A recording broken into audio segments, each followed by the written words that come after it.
You know, they say that a person dies twice, once when the breath leaves them, and a second time when someone says their name for the last time. But I believe there's a third way we stay alive, and that's through the stories we leave behind. I've lived through 80 winters, seen heartbreaks that felt like the end of the world, and witnessed miracles that happened in the blink of an eye. Today, I'm not just sharing stories. I'm giving you the keys to the house I've built with my life, a house made of lessons, laughter, and a few tears. In the next hour, we're going to walk together through tales you've never heard. We'll talk about the letters that were never sent, the wealth that you can't keep in a bank, and why the hardest moments of your life right now might actually be your greatest treasures in disguise. Whether you're feeling lost, or maybe just a bit lonely in this fast-moving world, I want you to pull up a chair. Stay with me, because by the time the sun sets on this hour, I promise you, you're going to see your own life in a much brighter light. So take a deep breath. Let the world outside wait for a little while. Our first story begins a long time ago, in a town that doesn't exist anymore, with a young girl who thought she had nothing to offer the world. You know, they say that a person dies twice, once when the breath leaves them, and a second time when someone says their name for the last time. But I believe there's a third way we stay alive, and that's through the stories we leave behind. I've lived through 80 winters now. I've seen heartbreaks that felt like the end of the world, and I've witnessed miracles that happened in the blink of an eye. My hands are wrinkled now, but every line you see is a map of a road I've traveled. Today, I'm not just sharing stories to fill the silence. I'm giving you the keys to the house I've built with my life, a house made of lessons, laughter, and quite a few tears. In the next hour, we're going to walk together through tales you've never heard. We'll talk about the letters that were never sent, the wealth that you can't keep in a bank, and why the hardest moments of your life right now might actually be your greatest treasures in disguise. I see so many of you rushing through life, staring at screens, wondering if you're doing enough or being enough. My dear, I want you to take a deep breath. Just one. Let the world outside wait for a little while. I want you to pull up a chair and sit with me. I'm going to tell you the things I wish someone had told me when I was your age, the things that actually matter when the lights go down and the house is quiet. By the time the sun sets on this hour, I promise you, you're going to see your own life in a much brighter light. You aren't just a face in the crowd. You are the hero of a story that is still being written. So let's begin our first chapter together. It starts a long time ago, in a small town that doesn't even exist on the maps anymore, with a young girl who thought she had absolutely nothing to offer the world. Back when I was just 22, I felt like I was disappearing. I was a young mother with flour on my apron and a toddler pulling at my skirt, and I felt like the world was passing me by. I'd look at the newspapers and see people doing great things, traveling the world, making discoveries, changing history. Meanwhile, I was just folding laundry and making sure the soup didn't burn. I remember sitting on my porch one evening, feeling so small. I whispered to the night sky, "Does any of this even matter? Who is going to remember a woman who just stayed home and took care of people?" Decades later, I received a knock on my door. It was a man I didn't recognize, dressed in a fine suit.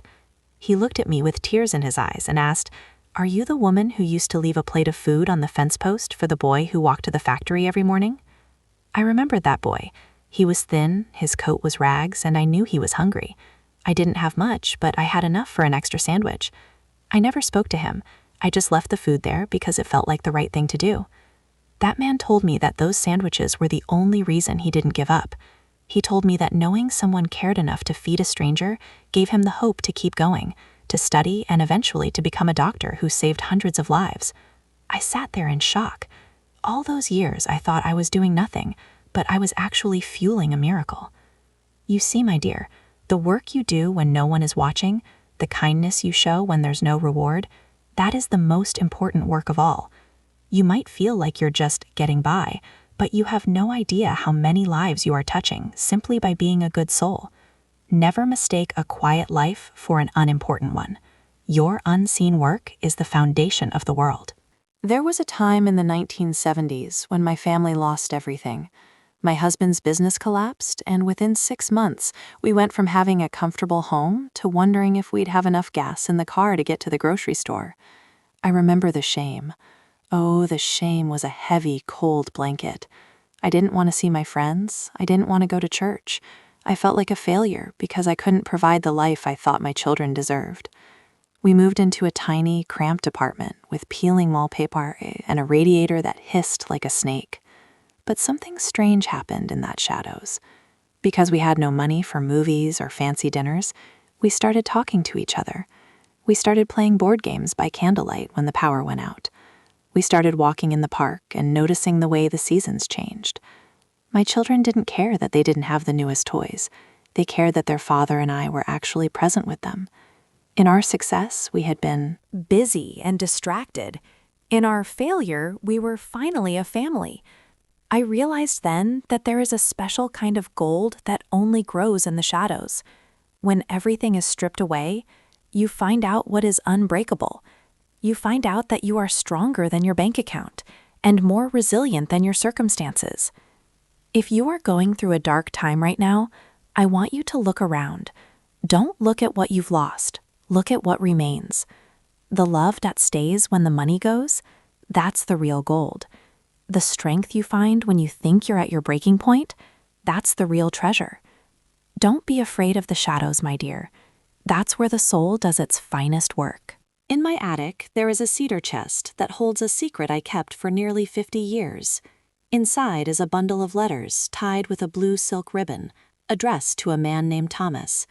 Thomas was my first love, a boy with a laugh like music who went off to war and never came home. For years, I wrote to him. I wrote about my day, my dreams, and eventually, I wrote about the man I married and the life I built. But I never sent those letters. I couldn't. He was gone. For a long time, those letters were a burden. I was holding on to a ghost, living in a what-if that was poisoning my what-is. I was so busy looking backward at the love I lost that I wasn't fully giving my heart to the family I had. It wasn't until I turned 60 that I finally sat down and read them all from start to finish. I realized that I wasn't writing to Thomas anymore. I was writing to a version of myself that was frozen in time. I was holding on to a grudge against fate, and it was making me heavy. I took those letters to the fireplace one cold November night. I thanked them for keeping me company, and then I watched them turn to ash. It was the hardest and most beautiful thing I've ever done. You see, many of you are carrying letters never sent. You're carrying words you wish you'd said to a parent who passed, or an apology you owe an ex-lover, or a dream you gave up on. You're carrying the weight of a past you cannot change. I'm telling you now, as someone who sat in that chair, let it go. Forgive yourself for not knowing then what you know now. Set the burden down. Your heart needs that space for the people who are standing right in front of you today. I once knew a man named Mr. Harrison. He was the wealthiest man in our county. He owned the bank, the land, and the biggest house on the hill. But when you looked into his eyes, they were as empty as a dry well. He spent every waking hour protecting his money, suing his neighbors, and worrying about his legacy. He had everything money could buy, but he had no peace. He died in that big house all alone, and his children spent the next 10 years fighting over his furniture. Then there was my neighbor, Mrs. Gable. She lived in a house that was falling apart, and her shoes always had holes in them. But Mrs. Gable's porch was never empty. There was always a neighbor there sharing a cup of coffee, or a child listening to one of her stories. When she got sick, the entire town showed up. People brought soup, they mowed her grass, they sat by her bed and sang to her. She died with nothing in her pockets, but the room was so full of love you could hardly breathe. In this world, they're going to try to sell you a version of wealth that is all about numbers. They want you to believe that you're only as good as what you own.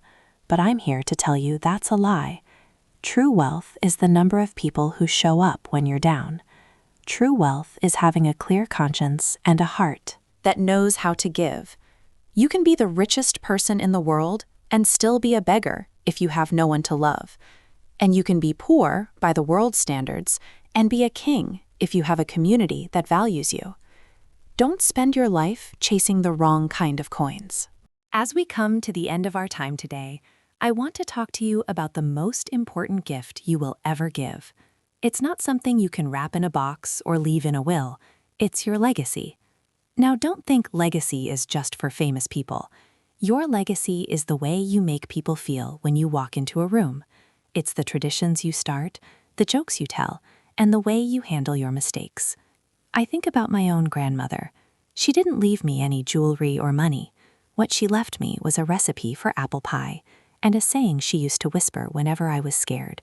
The storm is loud, but the roots are deep. Those 8 words have saved me more times than $1 million ever could.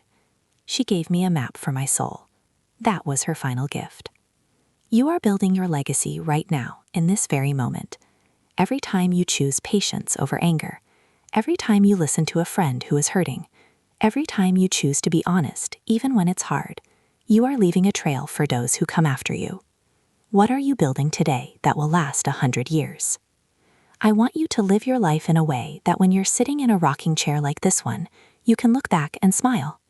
Not because you were perfect, but because you were kind. Not because you were rich, but because you were real.